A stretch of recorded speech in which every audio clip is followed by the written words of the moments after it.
नमस्कार विद्यार्थी मित्रांनो, मी प्राध्यापक कृष्णा रोकडे, स्वप्न स्फूर्ती अकॅडमी आमच्या यूट्यूब चॅनलमध्ये तुम्हा सर्व विद्यार्थी मित्रांचं मनपूर्वक सहर्ष स्वागत. विद्यार्थी मित्रांनो, आजच्या व्हिडिओमध्ये आपण बघतोय की शिक्षक भरतीच्या निवड याद्या कोणत्या तारखेला लागतील याच्या अनुषंगाने आपण आज सविस्तर माहिती समजून घेणार आहे आणि आजच्या व्हिडिओमध्ये आपण त्याच्यावरती चर्चा करणार आहे. तत्पूर्वी तुम्ही जर चॅनलवरती जर नवीन असाल तर कृपया चॅनलला सबस्क्राईब करा आणि बेल आयकॉनवरती क्लिक करा, जेणेकरून तुमच्याकडून कोणत्याही प्रकारची माहिती मिस होणार नाही. त्यासाठी चॅनलला सबस्क्राईब करणं आणि बेल आयकॉनवरती क्लिक करणं हे थोडंसं इसेन्शियल राहील.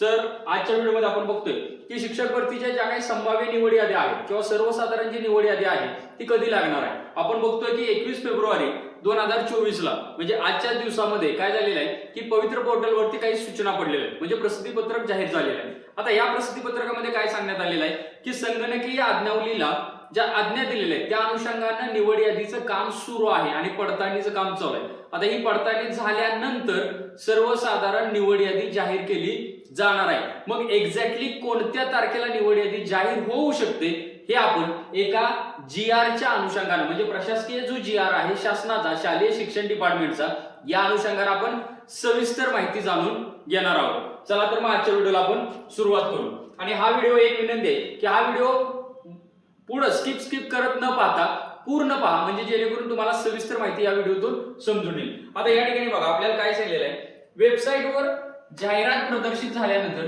3 कार्यालयीन दिवसात संबंधित शैक्षणिक संस्था सदर जाहिरात जास्त खपाच्या स्थानिक 2 वृत्तपत्रांमध्ये प्रकाशित करेल. म्हणजे ज्या दिवशी जाहिराती पब्लिश होणार आहे, जाहिराती पब्लिश झाल्यानंतर जी एखादी संबंधित संस्था आहे ती संस्था काय करेल तर त्या जिल्ह्याच्या त्या तालुक्याच्या जे 2 खपाचे जे जास्त वृत्तपत्र खपतात त्या 2 वृत्तपत्रामध्ये काय केली जाईल की शिक्षक भरतीची जाहिरात पब्लिश केली जाईल. आता ही जाहिरात पब्लिश केली जाईल त्यानंतर काय आहे बघा, पुढचा मुद्दा 5.7 मध्ये म्हटलेला आहे, इच्छुक व अर्हता प्राप्त उमेदवार जाहिरात प्रसिद्ध झाल्याच्या दिनांकापासून, बघा समजून घ्या, जाहिरात पब्लिश म्हणजे प्रकाशित झाल्याच्या दिनांकाच्या पासून आपल्या अभियोग्यता व बुद्धिमत्ता चाचणीमध्ये पात्र गुणांसह, म्हणजे टेट 2022 ला जे गुण आपल्याला मिळाले होते त्या गुणांच्या सह पवित्र प्रणालीवरील ऑनलाईन 7 दिवसाच्या आत अर्ज करतील. म्हणजे जाहिरात प्रकाशित झाल्यानंतर 7 दिवसाच्या आत आपल्याला काय केलं जाणार आहे, अर्ज भरायला संधी दिली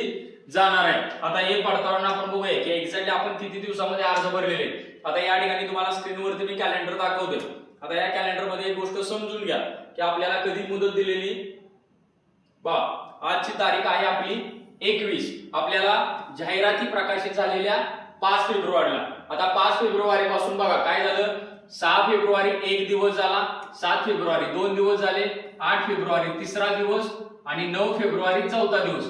आता 10 आणि 11, 10 तारखेला होता शनिवार आणि 11 तारखेला होता रविवार, म्हणजेच कार्यालयीन वेळेमध्ये शनिवार रविवार ही शासकीय सुट्टी राहते, त्यामुळे हे 2 दिवस गणले जाऊ शकत नाही. हे झालं 11 तारखेपर्यंत. त्याच्यानंतर परत आला 12, त्यानंतर आला 13 आणि 14.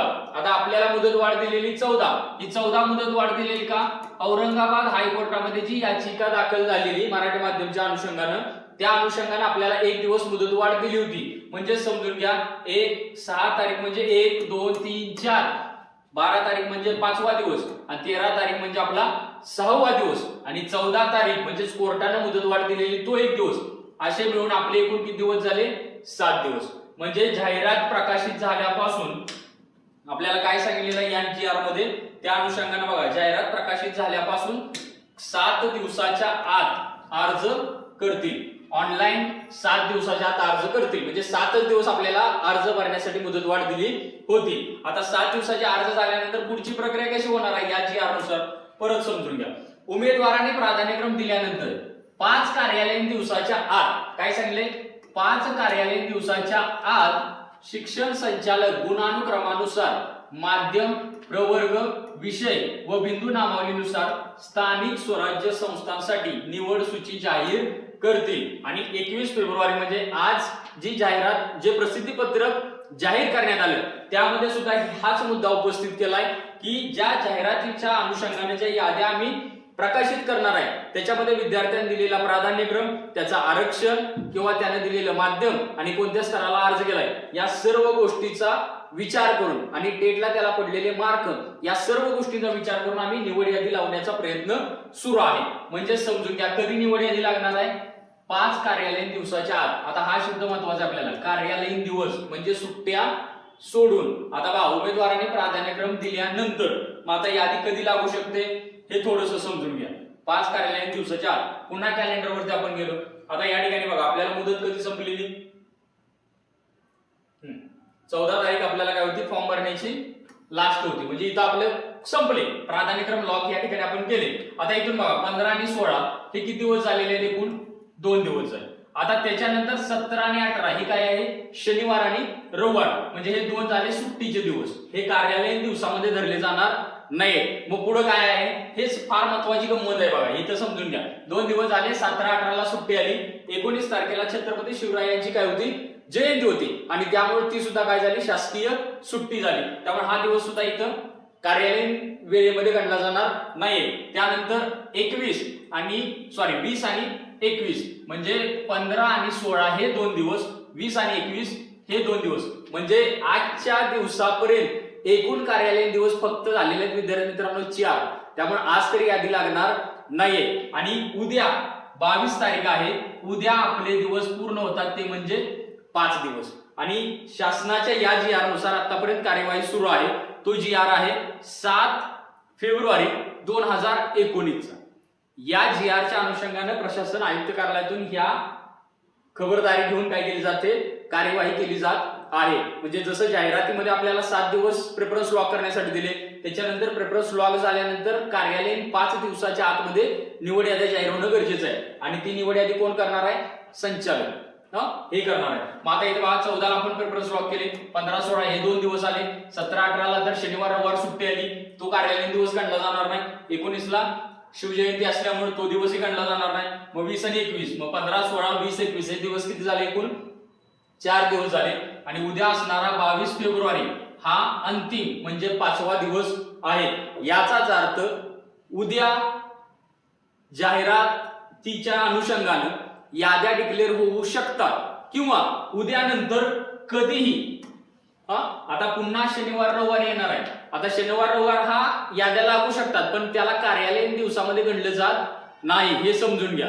म्हणजे ऑफिशियली ज्यावेळेला डॉक्युमेंटेशन होतं त्यावेळेला कार्यालयीन दिवस सुट्टीचे गणले जात नाहीये. त्यामुळे 22 तारखेपासून कधीही याद्या पवित्र पोर्टलवरती जाहीर केल्या जाऊ शकतात, डिक्लेअर केल्या जाऊ शकतात.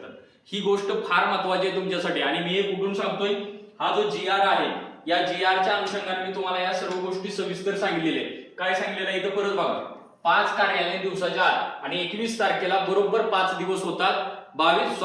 21 तारखेला 4 दिवस होतात आणि 22 तारखेला 5 दिवस होतात. म्हणजे 22 तारखेनंतर कधीही पवित्र पोर्टलवरती जाहिरातीच्या अनुषंगाने जी निवड यादी तयार केलेली आहे ती डिक्लेअर केली जाऊ शकते. म्हणून माझा एक अंदाज आहे 22 तारखेनंतर पुढच्या 3 ते 4 दिवसामध्ये आपल्याला पोर्टलला याद्या पाहायला मिळू शकतात. ही आपल्यासाठी काय आहे, आनंददायक बातमी असणार आहे आणि ती सर्वसाधारण निवड सूची असणार आहे, हे समजून घ्या. आता यामध्ये बघा, संबंधित स्थानिक स्वराज्य संस्थेस देखील त्यांच्या लॉगिन वर उच्चतम गुण प्राप्त उमेदवारांची निवड सूची उपलब्ध होईल. उच्चतम गुण प्राप्त म्हणजे आता याद्या जर जाहीर झाल्या 22 तारखेनंतर तर काय होणार आहे, त्या प्रत्येक जिल्हा परिषद, नगरपालिका, महानगरपालिका, खाजगी शिक्षण संस्था यांच्या लॉगिनला आपल्या विद्यार्थ्यांची यादी तिकडे पाठवली जाणार आहे. आता ती यादी पाठवल्यानंतर पुढे काय होणार आहे हे समजून घ्या. आता निवड यादी लागली, संस्थेला पण यादी कळाली. आता निवड सूचीतील उमेदवारांची नियुक्ती 7 कार्यालयीन दिवसाच्या आत करतील. म्हणजे समजून घ्या, निवड यादी लागल्यानंतर आपली निवड कधी करणार आहे, संबंधित प्रशासन 7 दिवसाच्या आत करणार आहे. हे मी सांगत नाहीये मनाचं, हा GR बोलतोय. बघा, निवड सूचीतील उमेदवारांची नियुक्ती 7 कार्यालयीन दिवसाच्या आत करतील. विहित कालावधीत नियुक्तीसाठी हजर न राहिलेला उमेदवार स्थानिक स्वराज्य संस्थेतील पदभरती प्रक्रियेतून बाद होईल. म्हणजे ज्याची निवड होणार आहे तो विद्यार्थी जर 7 दिवसाच्या आत संबंधित संस्थेमध्ये म्हणजे जिल्हा परिषद, नगरपालिका, महानगरपालिका किंवा खाजगी संस्था या ठिकाणी जर हजर झाला नाही किंवा होऊ शकला नाही तर त्याला कोणताही हक्क सांगता येणार नाही, त्याला त्या भरतीतून बाद केलं जाऊ शकेल. हा GR सांगतोय आपल्याला 7 फेब्रुवारी 2019 चा. यानंतर पुढे बघा, बिंदू नावानुसार उच्चतम गुणप्राप्त उमेदवारांची निवड सूची त्या व्यवस्थापनाच्या लॉगिनवर शिक्षण संचालक उपलब्ध करून देतील. हे कुठलं आहे? आता विदाउट इंटरव्ह्यूचं झालं, आता विथ इंटरव्ह्यूचं काय आहे? हे एकाच 10 प्रमाण होतं, आता हे काय झालेलं आहे? एकाच 3 प्रमाण झालेलं आहे. मग एकाच 3 प्रमाणानुसार ज्या विद्यार्थ्यांची निवड होणार आहे त्यांची निवड सूची काय केली जाईल? व्यवस्थापनाच्या लॉगिनवर शिक्षण संचालक उपलब्ध करून देतील. म्हणजे ज्या खासगी संस्थेला आपण इंटरव्ह्यूला अर्ज केलेला आहे त्या लॉगिनला, त्या संस्थेच्या लॉगिनला आपली काय जाईल? निवड सूची जाईल. आता ही निवड सूची केल्यानंतर काय होणार आहे? तर प्रत्यक्ष आपल्याला मुलाखतीसाठी बोलवलं जाईल. मुलाखतीसाठी उपलब्ध झालेल्या निवड सूचीतील उमेदवारांची मुलाखत घेऊन त्यांची अध्यापन कौशल्य तपासून त्या आधारे उच्चतम गुण प्राप्त झालेल्या उमेदवाराची निवड केली जाईल. आता या ठिकाणी बघा, मुलाखत व अध्यापन कौशल्यासाठी एकूण गुण किती आहेत? 30. आपली जी मुलाखत असणार आहे ती 30 गुणांची, म्हणजे 15 गुण हे तुमचे काय असणार आहेत? मुलाखत, आणि 15 गुणाचा तुमचा अध्यापन कौशल्य म्हणजे डेमो लेसन.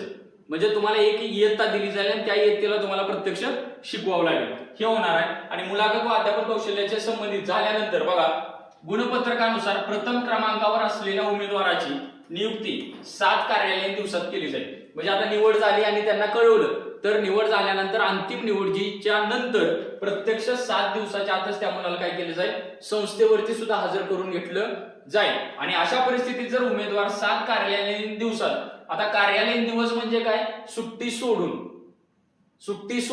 मग सुट्टी सोडून 7 दिवसाच्या आतमध्ये जर तो विद्यार्थी हजर झाला नाही तर पुढील उमेदवाराची नियुक्ती संस्था करेल. याचाच अर्थ समजून घ्या. पुढील उमेदवाराची निवड म्हणजे काय? जर संस्थेला समजून घ्या 1, 2, 3 विद्यार्थी गेले, एका विद्यार्थ्याची निवड झाली, त्याचं नाव आहे ABC, दुसऱ्याचं नाव आहे XYZ आणि तिसऱ्याचं नाव आहे PQR. मग एका विद्यार्थ्याची निवड झाली आणि हा विद्यार्थी जर 7 दिवसाच्या आत जर हजर झाला नाही तर याची निवड रद्द केली जाईल आणि ज्याला दुसरा विद्यार्थी इंटरव्ह्यूला तिथं आलेला आहे त्या विद्यार्थ्याची निवड या ठिकाणी केली जाईल. आता हाही हजर नाही झाला तर याची निवड केली जाईल. म्हणजे क्रमाक्रमाने नाही. म्हणजे असं समजू नका की 3 विद्यार्थी इंटरव्ह्यूला गेले मग त्यापैकी एकाचीच निवड होणार आहे, यांना प्राधान्यक्रम द्यायचा आहे. हा 1, 2 आणि 3. मग जर पहिला विद्यार्थी नाही आला तर दुसरा विद्यार्थी त्या ठिकाणी काय होईल? इंटरव्ह्यूला सिलेक्ट केला जाऊ शकतो. अशा पद्धतीने विद्यार्थी मित्रांनो आजच्या व्हिडिओमध्ये आपण काय केलंय? 7 फेब्रुवारी 2019 चा जो GR आहे शालेय शिक्षण डिपार्टमेंटचा, त्या GR च्या अनुषंगाने आपण बघितलं की आयुक्त कार्यालयातून आतापर्यंत जी काही शिक्षक भरतीची प्रक्रिया करण्यात येत आहे ती व्यवस्थित त्या GR च्या अनुषंगाने सुरू आहे. म्हणूनच प्रशासन म्हणते की सद्यस्थितीमध्ये प्रचलित असणारे जे काही नियम आहेत या नियमाच्या अनुषंगाने भरती प्रक्रिया पुढे जात आहे. म्हणजे त्याच्यामध्ये कोणताही अडथळा किंवा विघ्न नाहीये. याचाच अर्थ जर असा असेल 7 फेब्रुवारी 2019 नुसार जर कार्यवाही जर पूर्णत्वास येत असेल तर माझा एक अंदाज असा आहे की 22 तारखेला याद्या लागू शकतात किंवा 22 तारखेनंतर पुढच्या 3 ते 4 दिवसामध्ये कधीही कोणत्याही स्थितीमध्ये परिस्थितीमध्ये पोर्टलला आपल्या शिक्षक भरतीच्या सर्वसाधारण निवड सूचीच्या याद्या या डिक्लेअर केल्या जाऊ शकतात. या